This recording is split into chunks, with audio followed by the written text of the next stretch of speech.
Notre rubrique Fenêtre sur l'emploi avec Laurent Pietraszewski, comme chaque mois. C'est un vrai plaisir de vous accueillir, Laurent.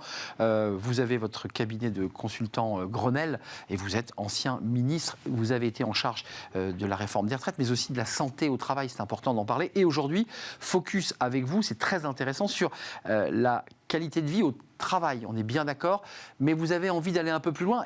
Est-ce que c'est vous qui êtes à l'origine de ce qu'on appelle la QVCT? Parce qu'il faudrait que nous décrypter les acronymes. C'est vrai, vous avez raison, les choses ont bougé, Arnaud. On est passé de la QVT, de la qualité de vie au travail, à la qualité de vie et les conditions de travail. C'est pour ça qu'on a sauté. Alors, oui, j'y suis un peu responsable, mais on va d'abord renvoyer cette belle responsabilité aux partenaires sociaux, parce que sur le fond, l'histoire, c'est celle du dialogue social dans notre pays autour des conditions de travail. On a, si on regarde ce sujet de la QVT. On a un accord national interpro qui date de 2013, qui pose d'ailleurs tous les fondements de la qualité de vie au travail et qui d'ailleurs va très largement inspirer la qualité de vie des conditions de travail qui, elle, est arrivée dans un deuxième temps. C'est l'ANI de 2020, celui qui est plus connu sur le thème de la santé au travail. Mais nous avons bien une évolution qui est due au dialogue social. Cette nouvelle qualité de vie des conditions de travail, elle repose sur 6 dimensions. Ce qui donne plus de force, plus d'ampleur à ce concept. Mais je sais que vous n'aimez pas ce mot. Ce n'est pas un concept, c'est une réalité. Oui, c'est une réalité. Et puis sur le fond, l'évolution de la QVT vers la QVCT, ce n'est pas que le dialogue social, ce n'est pas que la loi, ce n'est pas que le code du travail. Même si d'ailleurs, je le précise, il y a une obligation de négocier sur la qualité de vie et des conditions de travail. C'est d'abord une réalité pour à la fois les salariés et les employeurs. Je regardais d'ailleurs une étude assez récente de Malakoff-Médéric de 2022 sur l'engagement des salariés, qui rappelait que les conditions de travail, c'est le deuxième critère le plus important pour les salariés pour qu'ils s'engagent dans l'entreprise.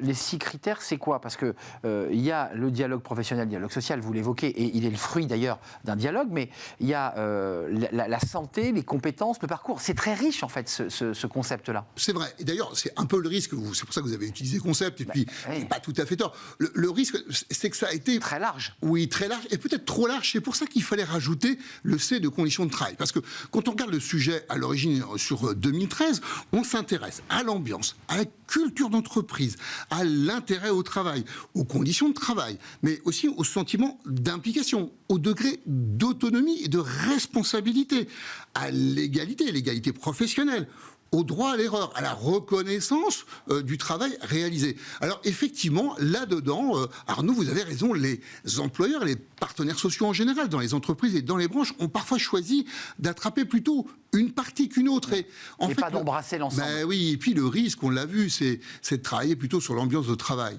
Ça c'est facile. Je ne sais pas si c'est facile. Relativement plus facile. On va prendre un exemple. Si vous êtes dans une entreprise et que vous décidez que vous allez fêter, et c'est vachement bien, les anniversaires de tous les collaborateurs, et qu'en plus, pour ceux pour qui ça tombe sur des chiffres ronds, vous faites un petit pot. Bon, c'est sympa, c'est vrai que c'est sympa. Et un petit cadeau au passage. Voilà, et peut-être, c'est super. Mais très franchement, on ne peut pas dire que c'est un élément significatif de l'amélioration des conditions de travail. Au mieux, vous avez travaillé l'environnement.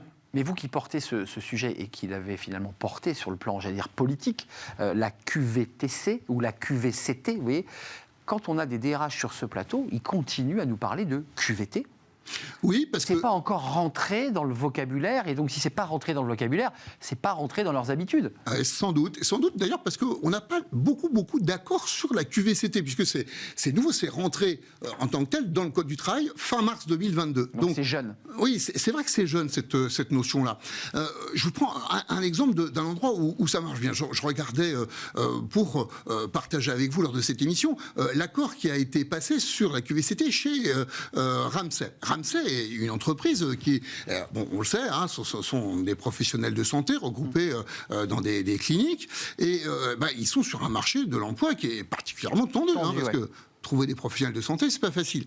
Qu'est-ce qu'ils ont mis sur la table avec les partenaires sociaux? Ils se sont dit, mais si on veut arriver à capter des talents professionnels de santé, ou si on veut les garder, il faut que les conditions de travail soient bonnes. Et il faut surtout qu'elles s'améliorent.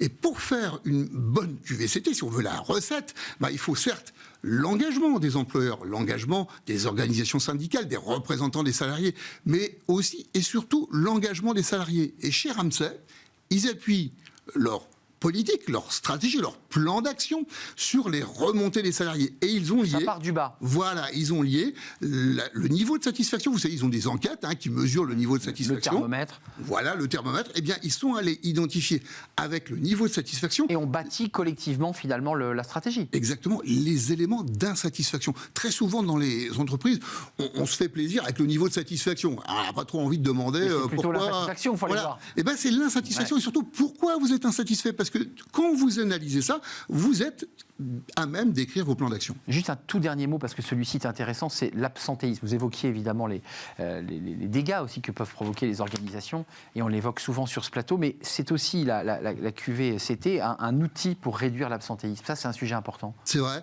vous avez raison, c'est efficace. C'est à la fois efficace sur la mobilisation, l'engagement des salariés, on vient de le voir, mais c'est du coup presque une des conséquences aussi du quotidien, efficace sur l'absentéisme, parce que sur le fond, quand vous vous sentez concerné par votre environnement de travail, mais aussi quand vous ressentez que votre environnement de travail, vos managers, sur le fond, la façon dont on vous prend en compte à titre individuel comme dans le humain. boulot, on vous tient en compte, on prend en compte vos attentes, et bien ça fonctionne et vous êtes fatalement moins absent. Donc de la reconnaissance, de l'intérêt pour le travail du collaborateur, et les choses iront bien.